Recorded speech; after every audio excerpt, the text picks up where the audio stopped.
नमस्कार, जय मां भारती। दोस्तों, अगर आपको ये कंटेंट पसंद आ रहा है तो वीडियोस को लाइक कीजिए, शेयर कीजिए और चैनल को सब्सक्राइब जरूर कीजिएगा।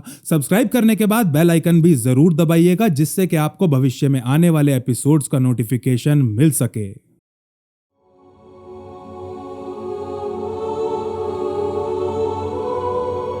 अगर 2001 में 9/11 ना हुआ होता तो एक साल पहले 12 अक्टूबर के दिन हुई ये घटना आज भी लोगों को याद होती। अमेरिकन नेवी के सबसे शक्तिशाली युद्धपोतों में से एक 6000 टन का डिस्ट्रॉयर यूएसएस कोल तेल भरने के लिए यमन के एडन बंदरगाह पर खड़ा हुआ है। दोपहर हो चुकी थी और इस जहाज में सवार सेलर्स खाना खाने की तैयारियों में लगे हुए थे कि तभी एक छोटी सी बोट इसकी तरफ बढ़ना शुरू कर देती है। यूएसएस कोल के पास पहुंचते ही इस नाव में सवार दोनों आदमी ऊपर देख कुछ बड़बड़ाने लगते हैं और फिर कुछ क्षणों बाद एक बहुत जोर का विस्फोट पूरे समुद्र को हिला देता है।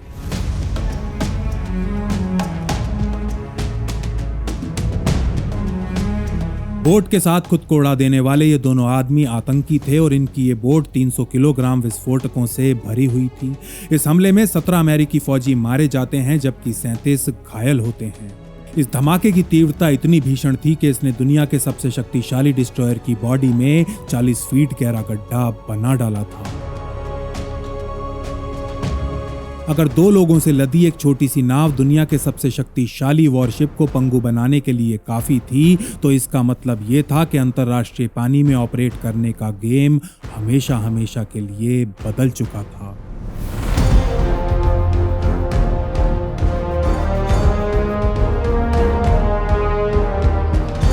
यही सोचते हुए अरब की खाड़ी में मौजूद इंडियन नेवी का एक कमांडर अपने वॉरशिप को उसी बंदरगाह की तरफ घुमा रहा है जहां 15 साल पहले यूएसएस कोल के परखच्चे उड़ा दिए गए थे। ये वो समय है जब यमन में युद्ध छिड़ा हुआ है। सऊदी फाइटर विमान आसमान से आग बरसा रहे हैं और ऐसे में हजारों भारतीय नागरिक यमन के अलग अलग शहरों में फंसे हुए हैं।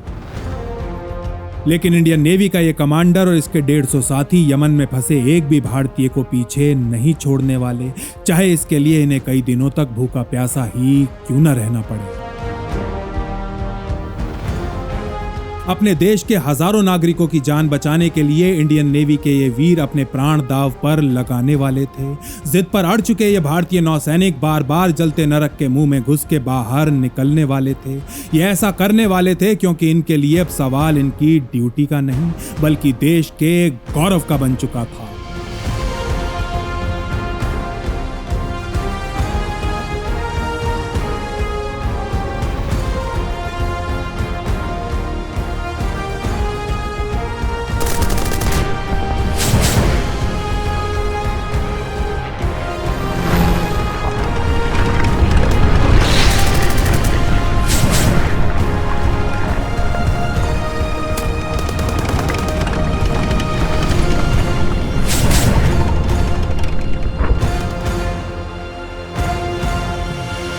नमस्कार, जय मां भारती।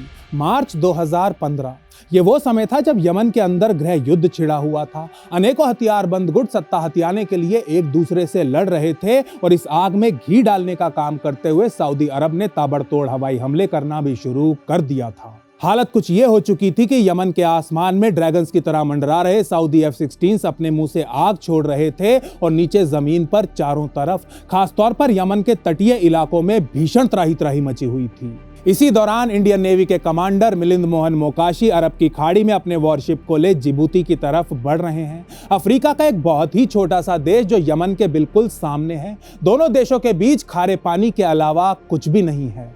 150 नौसैनिकों से लैस इंडियन नेवी का डिस्ट्रॉयर अरब की खाड़ी में एक एंटी पायरेसी मिशन पर डिप्लॉयड था जब 26 मार्च 2015 के दिन कमांडर मोकाशी को खबर मिलती है कि यमन के ऊपर सऊदी ने आक्रमण कर दिया है। यह समाचार मिलते ही सबसे पहली चीज जो कमांडर मोकाशी के दिमाग में आती है वो थी यमन में फंसे हुए उनके देशवासी। वो जानते थे कि यमन में हालात बहुत ज्यादा गंभीर हो चुके हैं और वहां फंसे भारतीयों को बाहर निकालने के लिए वो एक बहुत ही अच्छी पोजीशन में है।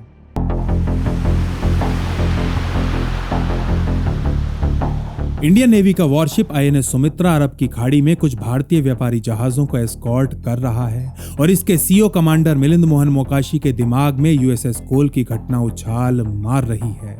अभी 20 दिन पहले ही कमांडर मोकाशी अपने 150 नौसैनिकों के साथ इंडियन नेवी के इस नए नवेले वॉरशिप को लेकर एडन की खाड़ी पहुंचे थे। उन्हें दुनिया के सबसे खतरनाक और लुटेरों से संक्रमित इस समुद्री रास्ते से गुजरने वाले भारतीय जहाजों को सुरक्षा प्रदान करने का जिम्मा सौंपा गया था।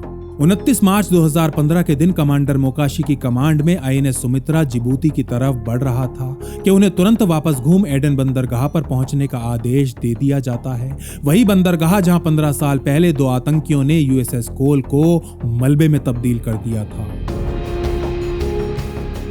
इंडियन नेवी के हेडक्वार्टर से ऑर्डर मिलते ही कमांडर मोकाशी का मन खुशी से भर जाता है और वो ये मैसेज सबसे पहले आईएनएस सुमित्रा के एग्जीक्यूटिव ऑफिसर के साथ शेयर करते हैं और फिर ये दोनों भारतीय नौसैनिक अपने जहाज के डेक से डूबते हुए सूरज को देखते देखते यमन में होने वाले रेस्क्यू मिशन की प्लानिंग करना शुरू कर देते हैं।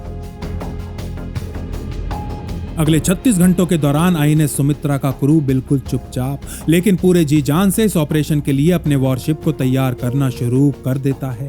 लेकिन ये तैयारी ही सबसे पहली और सबसे बड़ी चुनौती साबित होने वाली थी। असल में आईएनएस सुमित्रा एक ब्रांड न्यू शिप था जिसे अभी केवल 6 महीने पहले ही इंडियन नेवी में कमीशन किया गया था। बहुमुखी गुणों के धनी इस फुर्तीले वॉरशिप को हर प्रकार के समुद्री वातावरण में ऑपरेट करने के लिए बनाया गया था। एडन की खाड़ी के लिए निकलने से पहले कमांडर मोकाशी ने आईएनएस सुमित्रा को एंटी पायरेसी मिशन को ध्यान में रखते हुए तैयार किया था, लेकिन अब उनके ऑर्डर्स पूरी तरह बदल चुके थे। अब उन्हें अपने इस जहाज के साथ साथ अपने क्रू को भी एक बिल्कुल ही अलग मिशन के लिए तैयार करना था और इसके लिए उनके पास केवल कुछ ही घंटे थे।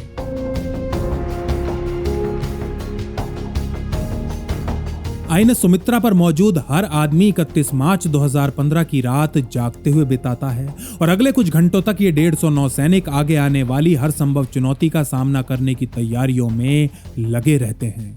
उनका ये जहाज जिसे 150 हाईली ट्रेन्ड सेलर्स को कैरी करने के लिए बनाया गया था, अब उसमें सैकड़ों सिविलियंस की बाढ़ आने वाली थी। ऐसे सिविलियंस जिनमें शारीरिक और मानसिक रूप से कमजोर बूढ़े, औरतें और बच्चे भी शामिल होने वाले थे। इसके ऊपर जहाज में जगह के साथ साथ राशन भी बहुत ही सीमित मात्रा में था। इसका मतलब ये था कि अगले कुछ दिनों तक इस जहाज पर मौजूद नौसैनिकों को भूखे पेट सोना था। इनको भूखे पेट सोना था क्योंकि ये नहीं चाहते थे कि यमन से रेस्क्यू किए गए इनके देशवासी भूखे पेट सोएं।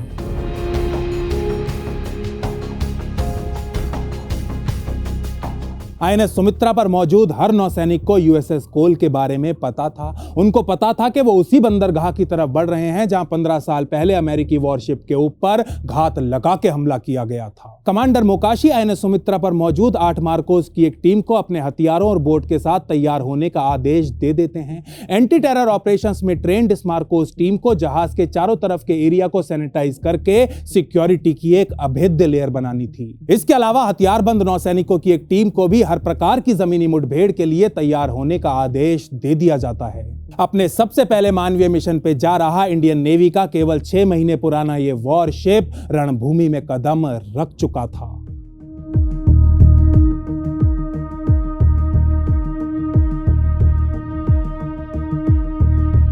31 मार्च की दोपहर होते होते आईएनएस सुमित्रा की दूरबीन पर एडन बंदरगाह का दृश्य उभरने लगता है। बंदरगाह 50 किलोमीटर की दूरी पर था और कमांडर मोकाशी समेत उनके क्रू के कानों में युद्ध की पहली आवाजें पड़ना शुरू हो चुकी थीं। आसमान से गिरते गोलों की धड़ाम और धमाकों से उफान मारते पानी के बीच आईएनएस सुमित्रा एडन बंदरगाह की तरफ बढ़ता रहता है, जो धुएं की एक विशालकाय चादर में लिपट चुका था।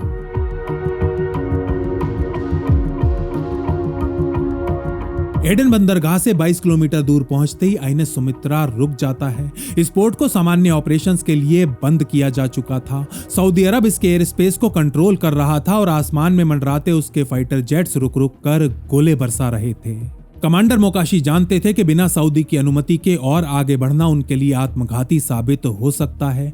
अपनी बाइनोकुलर से उस समय के दुनिया के सबसे खतरनाक बंदरगाह को देखते हुए कमांडर मोकाशी सऊदी से अनुमति मिलने का इंतजार करने लगते हैं, लेकिन सऊदी की तरफ से कोई उत्तर नहीं आता। इसके ऊपर ना ही ग्राउंड पर मदद करने वाली कोई आंखें थी और ना ही वास्तविक सिचुएशन के ऊपर कोई इंटेलिजेंस। ऐसे में और कोई रास्ता ना दे कमांडर मोकाशी सपोर्ट के लिए अपने हेडक्वार्टर्स को मैसेजेस भेजना शुरू कर देते हैं। आमतौर पर इस प्रकार के रेस्क्यू ऑपरेशंस के लिए आवश्यक जानकारी देने का काम उस देश में रहने वाले डिप्लोमेट्स के जिम्मे होता है, लेकिन यमन में मौजूद सभी भारतीय डिप्लोमेट्स देश की राजधानी सना में थे, जो इस बंदरगाह से लगभग 400 किलोमीटर दूर थी। इसको भाग्य ही कहा जा सकता है कि ऐसे विकट समय में भी एडन के अंदर भारतीय मूल का एक स्कूल प्रिंसिपल रह रहा था और इसने भारत सरकार से ऑनररी कौंसल का पद भी स्वीकार किया हुआ था। कमांडर मोकाशी तुरंत इस प्रिंसिपल का नंबर डायल कर ईश्वर से कॉल कनेक्ट होने की प्रार्थना करने लगते हैं।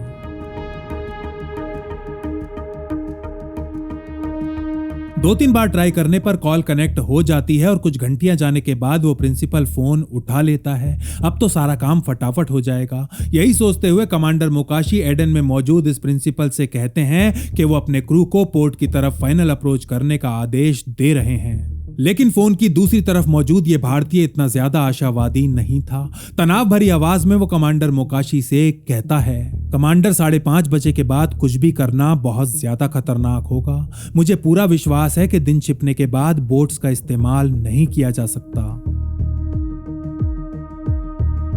4 बज चुके थे और अभी तक सऊदी की तरफ से कोई उत्तर नहीं आया था। हमें पोर्ट की तरफ बढ़ना चाहिए, उनका ऑर्डर जब आएगा तब आएगा। ये सोचते हुए कमांडर मोकाशी अपने दिमाग में कॉस्ट बेनिफिट एनालिसिस करने लगते हैं। आईएनएस सुमित्रा के डेक पर खड़ा उनका क्रू अपने ऊपर आसमान को सुनहरा होते हुए देखने लगता है और कुछ ही मिनटों के अंदर ये सुनहरापन अंधेरे में बदल जाता है। पहले से ही अत्यंत खतरनाक रेस्क्यू मिशन अब कई हजार गुना और खतरनाक हो चुका था। रात हो चुकी थी और अभी तक सऊदी अरब ने कमांडर मोकाशी को पोर्ट की तरफ बढ़ने की अनुमति नहीं दी थी। अब और इंतजार नहीं कर सकते, जो होगा सो देखा जाएगा। मन ही मन ये कहते हुए कमांडर मोकाशी अपनी मार्कोस टीम को पोर्ट की तरफ बढ़ने का आदेश दे देते हैं। अपनी अपनी असॉल्ट राइफल्स और साइड आर्म्स को चेक करने के बाद ये 8 मरीन कमांडोज एक वैनगार्ड बोट को पानी में उतारते हैं और फिर उसमें सवार हो इस प्राचीन बंदरगाह की तरफ बढ़ने लगते हैं।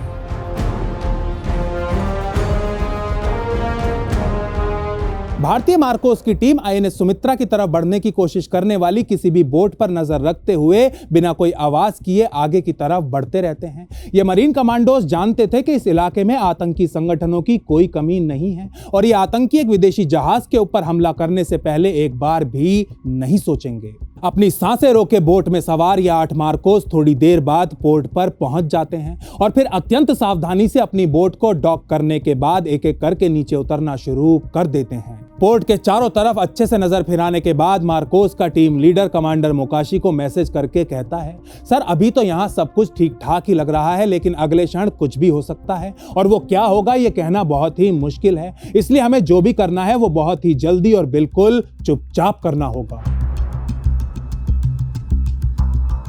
मार्कोस के टीम लीडर से सिग्नल मिलते ही कमांडर मोकाशी अपने एक्सो को पोर्ट की तरफ बढ़ने का आदेश दे देते हैं। लगभग सुनसान पड़ चुका एडन शहर गोलियों और धमाकों के शोर से गूंज रहा था। इस शोर के बीच कमांडर मोकाशी इंडियन नेवी के हेडक्वार्टर से भेजे गए मैप्स को डाउनलोड करते हुए अपने क्रू को हाई अलर्ट मोड में रहने का आदेश दे देते हैं।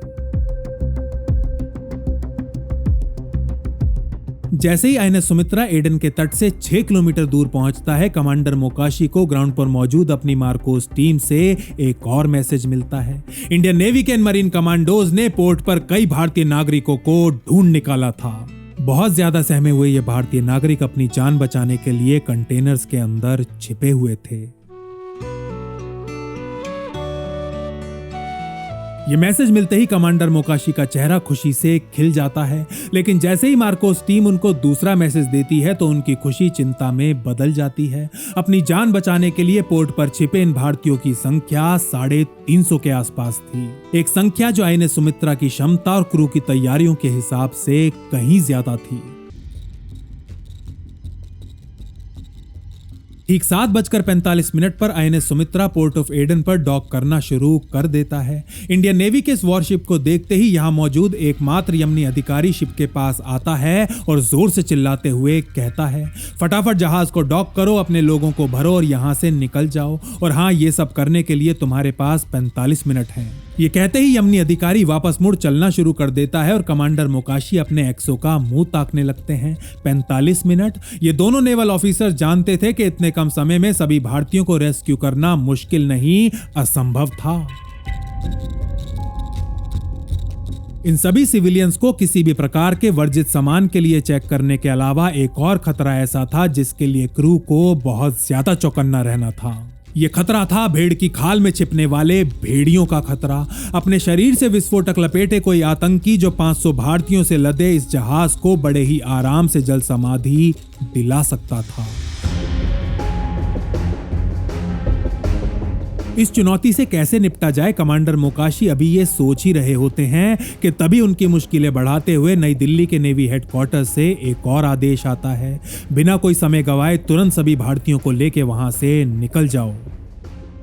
जेंटलमैन, इस मिशन पर हमारे देश का सम्मान निर्भर करता है। ये सभी हमारे लोग हैं और अभी अभी एक बहुत ही बड़े ट्रॉमा से गुजरे हैं। अपने क्रू को मोटिवेट करते हुए कमांडर मोकाशी कहते हैं, इन लोगों को अपना घर बार, मकान, दुकान सब कुछ पीछे छोड़ना पड़ रहा है। इनमें औरतें, बच्चे और बूढ़े भी हैं और हमें इन सभी को बहुत ही कम समय में यहाँ से बाहर निकालना है। लेकिन हमें इनके साथ बहुत ही अच्छा बर्ताव भी करना है। कोई इनके ऊपर चिल्लाएगा नहीं, इनको धमकाएगा नहीं। सख्ती से काम लेना है लेकिन गुस्सा बिल्कुल नहीं करना। 5 सेकंड के लिए अपनी अपनी आंखें बंद करो और सोचो कि तुम्हारे परिवार को भी बिल्कुल ऐसे ही नरक से गुजरना पड़ रहा है। अपनी ये बात पूरी करते ही कमांडर मोकाशी पूरा जोर लगाकर चिल्लाते हैं, gentleman, let's bring our people home.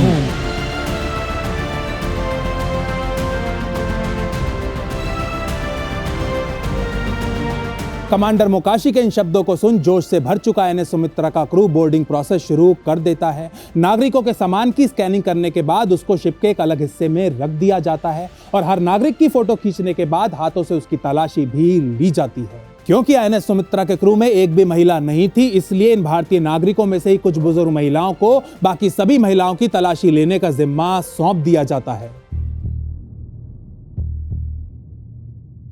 INS Sumitra के चारों तरफ सिक्योरिटी की 2 लेयर्स बनाई जाती हैं। बाहर वाली लेयर में 8 मार्कोस को डिप्लॉय किया जाता है जिनका काम शिप की तरफ बढ़ने वाली किसी भी बोट या वेसल को न्यूट्रलाइज करना था। अंदर वाली लेयर में हथियारबंद नेवल सेलर्स की एक क्विक रिस्पांस टीम को डिप्लॉय किया जाता है जिसका काम बोर्डिंग पॉइंट के आसपास के एरिया पर नजर बनाए रखना था। आईएनएस सुमित्रा में बोर्ड कर रहे भारतीयों में कई लोग ऐसे भी थे जिनको ब्लड प्रेशर, डायबिटीज और हार्ट प्रॉब्लम्स थीं। इसीलिए सबसे पहले शिप पर डिप्लॉयड डॉक्टर्स ऐसे सभी लोगों की जांच कर उन्हें दवाइयां देना शुरू कर देते हैं। इन भारतीय नागरिकों में ज्यादातर लोग ऐसे थे जिन्होंने पिछले 24 घंटों से अन्न का एक दाना तक भी नहीं खाया था। इसीलिए बोर्ड करते ही हर व्यक्ति को सबसे पहले खाने के लिए सैंडविच और पीने के लिए पानी और चाय कॉफी दिया जाता है। आईएनएस सुमित्रा का क्रू पहले ही अपने केबिन्स खाली कर चुका था। चाहे वो कोई बड़ा ऑफिसर हो या फिर डॉर्मेट्री में रहने वाला एक रंगरूट, अपना बिस्तर खाली करते समय किसी भी नौसैनिक के चेहरे पर एक शिकन तक नहीं होती। आईएनएस सुमित्रा की रसोई, जिसके पास 150 लोगों का खाना बनाने की क्षमता और राशन था, अब उसे 500 लोगों का पेट भरना था। इसीलिए इंडियन नेवी का एक क्रू निर्णय करता है कि जब तक हर एक भारतीय सिविलियन पेट भर के खाना नहीं खा लेता तब तक उनमें से कोई भी खाने को हाथ नहीं लगाएगा।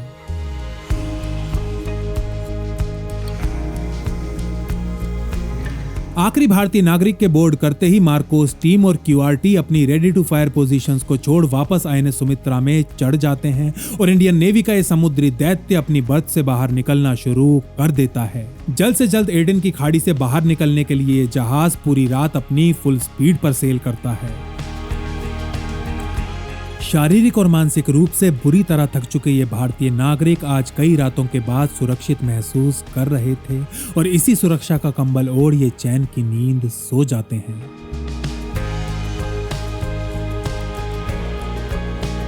अगले दिन सुबह 7 बजे आईएनएस सुमित्रा जिबूती पहुंच जाता है, जहां भारत के विदेश मंत्री जनरल वीके सिंह अपने 350 नागरिकों का स्वागत करने के लिए खड़े हुए थे।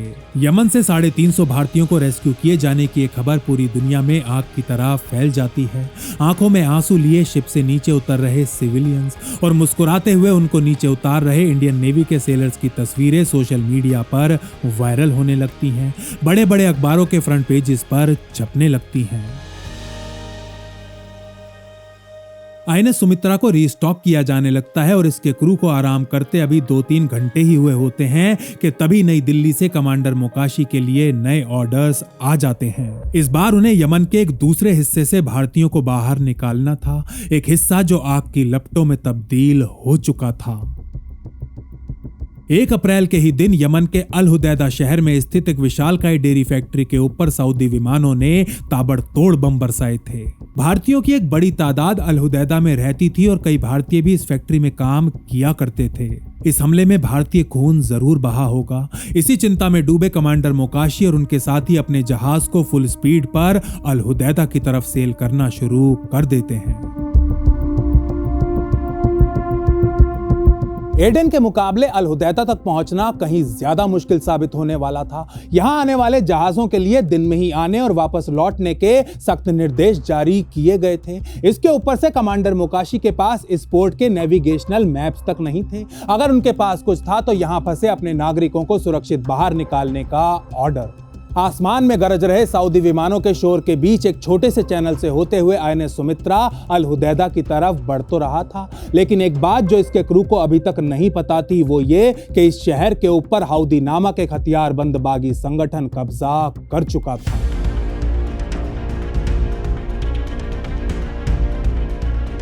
2 अप्रैल की दोपहर होते होते आईएनएस सुमित्रा अल हुदैदा के बंदरगाह पर डॉक करना शुरू कर देता है। शिप पर मौजूद मार्कोस और हर एक हथियारधारी नौसैनिक मैक्सिमम अलर्ट मोड में कॉम्बैट पोजीशंस ले लेता है। आईएनएस सुमित्रा उस दिन दुनिया की सबसे खतरनाक जोन बन चुके इलाके में प्रवेश कर चुका था। आईएनएस सुमित्रा के डॉक करते ही हाउती बागियों के कुछ हथियारबंद आदमी जो इस बंदरगाह को अपने कब्जे में ले चुके थे शिप की तरफ बढ़ना शुरू कर देते हैं और इनको देखते ही शिप पर मौजूद हर बंदूक इन आदमियों की तरफ तन जाती है। कमांडर मोकाशी अपने आदमियों की तरफ बंदूकें नीचे करने का इशारा करते हुए शिप से नीचे उतरते हैं और इन बागियों की तरफ चलने लगते हैं। आपके देश में क्या चल रहा है इससे हमें कुछ लेना देना नहीं है, हाउती बागियों को विश्वास दिलाते हुए कमांडर मोकाशी कहते हैं। हम यहाँ अपने देश के नागरिकों को वापस ले जाने आए हैं और मैं आपको वचन देता हूँ कि हम आपके घरेलू मामले में बिल्कुल भी हस्तक्षेप नहीं करेंगे। लेकिन अगर मेरे किसी भी आदमी या सिविलियन को हल्की सी भी खरोंच आई तो मैं आपको एक और वचन देता हूँ कि यमन तो छोड़ो, पूरी दुनिया से हाउती नाम मिटा दिया जाएगा।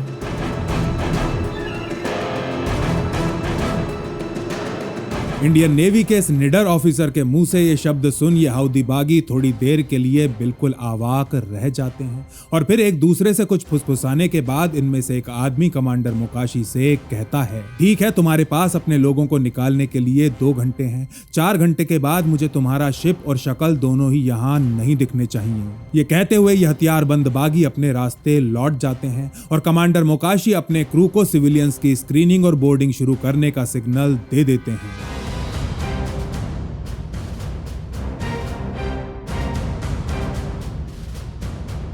क्रू की पूरी कोशिशों के बावजूद भी यहां मौजूद सभी भारतीयों की बोर्डिंग कराने में घड़ी की सुई 4 से ऊपर चली ही जाती है और आखिरी भारतीय की बोर्डिंग पूरी होने के साथ साथ सूरज भी डूब चुका होता है।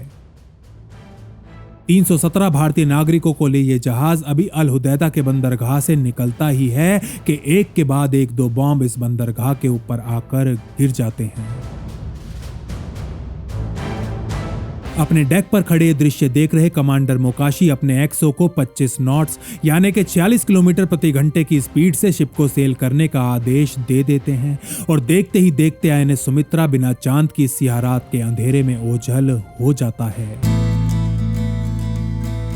डेक पर मौजूद भारतीय बच्चों ने अपनी जिंदगी में पहली बार शिप देखा था और कई दिनों में आज पहली बार उनके माता पिताओं को भी उनकी कोई चिंता नहीं थी। ये बच्चे शिप के डेक पर शैतानियां करने में लग जाते हैं और उनके माँ बाप क्रू के साथ मिलकर बीमारों और बुजुर्गों की सेवा करने में। लगभग 24 घंटे बाद 3 अप्रैल की रात 317 भारतीय नागरिकों से लदा आईएनएस सुमित्रा बिल्कुल सही सलामत जिबूती के तट पर पहुंच जाता है। एडन और अलुदैदा के बाद आईएनएस सुमित्रा को यमन के ऐश शहर नामक एक कस्बे की तरफ बढ़ने का आदेश दे दिया जाता है, जहां हजारों भारतीय नागरिक पेट्रो मसीला नाम के एक ऑयल टर्मिनल पर काम किया करते थे। समुद्री तट से लगा यह कस्बा अल मुकल्ला नामक एक शहर से केवल 60 किलोमीटर की दूरी पर बसा हुआ था और अभी 2 ही दिन पहले अल मुकल्ला के ऊपर अल कायदा कब्जा कर चुका था। अगले 40 घंटों तक फुल स्पीड पर सेल करने के बाद आईएनएस सुमित्रा 5 अप्रैल की सुबह अल मुकल्ला शहर के पास से गुजरता हुआ अत्यंत खतरनाक समुद्री रास्ते से ऐश शहर की तरफ बढ़ने लगता है। नई दिल्ली से कमांडर मोकाशी को ऐश शहर पोर्ट के मैप्स और सैटेलाइट इंटेलिजेंस भेज दी जाती है। इन मैप्स के अनुसार ऐश शहर पोर्ट सामान्य फ्लाइट ऑपरेशंस के लिए नहीं था और यहाँ पर घाट भी नहीं बने हुए थे। इसका मतलब ये था कि आईएनएस सुमित्रा को इस पोर्ट पर डॉक नहीं किया जा सकता था।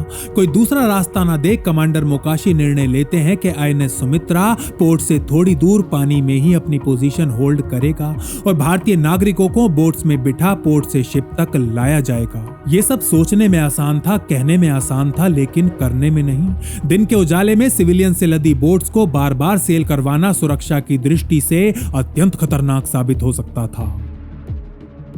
मार्कोस टीम एक बार फिर आईएनएस सुमित्रा के चारों तरफ पानी में कॉर्डन बना लेती है और शिप के डेक पर मौजूद नेवल सेलर्स भी अपनी गन्स को रेडी टू फायर मोड में तानते हुए चारों तरफ फैल जाते हैं।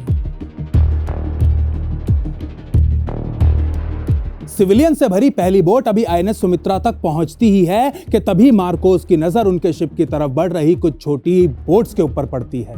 इस समय तक इंडियन नेवी के इन रेस्क्यू मिशंस की खबर पूरी दुनिया में फैल चुकी थी। इंडियन नेवी भारतीयों के साथ साथ विदेशी नागरिकों को भी रेस्क्यू कर रही थी, जिनमें पश्चिमी देशों के लोग भी शामिल थे। इसीलिए कमांडर मोकाशी को एकदम साफ इंटेलिजेंस दी गई थी कि अब वो यमन में जहां भी जाएंगे वहां आतंकी संगठन उनका इंतजार अवश्य कर रहे होंगे।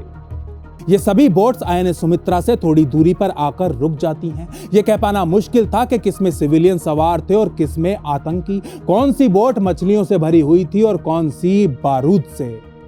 कुछ भी हो जाए लेकिन बोर्डिंग नहीं रुकनी चाहिए। मार्कोस का टीम लीडर जैसे ही ये कहता है, 2 मरीन कमांडोज बिजली की फुर्ती से अपने इजरायली मेड स्नाइपर राइफल्स को इन बोट्स की तरफ तान देते हैं।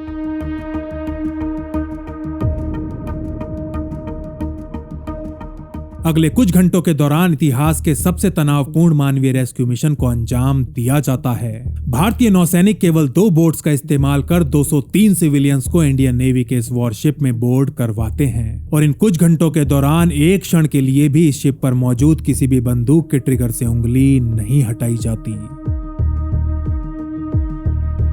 उन अनआइडेंटिफाइड बोट्स में से कुछ आईएनएस सुमित्रा की तरफ बढ़ने की कोशिश तो करती हैं, लेकिन ज्यादा आगे नहीं आती। 203 सिविलियंस की बोर्डिंग पूरी होते ही INS Sumitra full throttle mode में सेल करना शुरू कर देता है और 7 अप्रैल की शाम तक जिबूती पहुंच जाता है, जहां अब तक इंडियन नेवी के 2 और वॉरशिप्स आईएनएस तरकश और आईएनएस मुंबई भी पहुंच चुके थे। पिछले 1 हफ्ते से हर पल अपनी जान को खतरे में डाल भारतीय नागरिकों को रेस्क्यू कर रहे आईएनएस सुमित्रा के क्रू को इस शाम पहली बार अपनी टांगे सीधी करने का समय मिलता है। कई दिनों के बाद आज पहली बार ये भारतीय नौसैनिक भारत में उनकी चिंता कर रहे अपने परिवारों से भी बात करते हैं। कमांडर मोकाशी भी कई दिनों के बाद अपनी पत्नी और बच्चों से बात करते हैं। वो उनको विश्वास दिलाते हैं कि रेस्क्यू मिशंस एकदम सामान्य से इन एंड आउट ऑपरेशंस हैं और इनमें जरा सा भी खतरा नहीं है, इसलिए घबराने की कोई जरूरत नहीं है और वो तो बहुत ही जल्द घर भी वापस आ जाएंगे। अपने परिवार से बात करने के बाद जब कमांडर मोकाशी फोन नीचे रखते हैं, तब उन्हें अच्छे से पता होता है कि यमन में अभी उनका काम खत्म नहीं हुआ है और उनके परिवार को उनसे मिलने के लिए अभी 2 महीने और इंतजार करना पड़ेगा।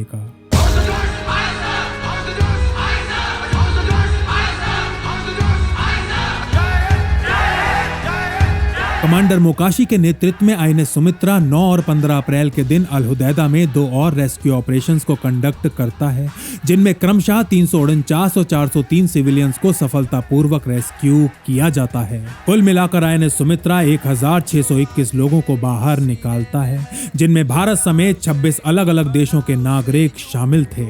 इन 26 देशों में पाकिस्तान भी एक ऐसा देश था जिसके कई सिविलियंस का जीवन इंडियन नेवी के इस कमांडर और उसके क्रू ने अपनी जान दांव पे लगाकर बचाया था। जहां रहे के पता चले दुनिया को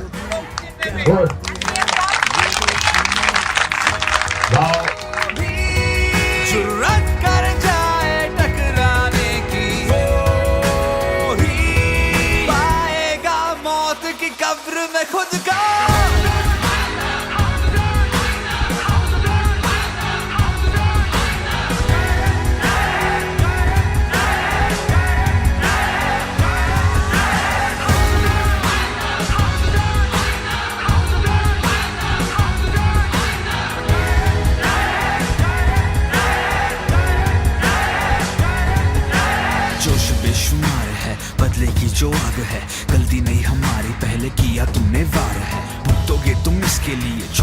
ना किसकी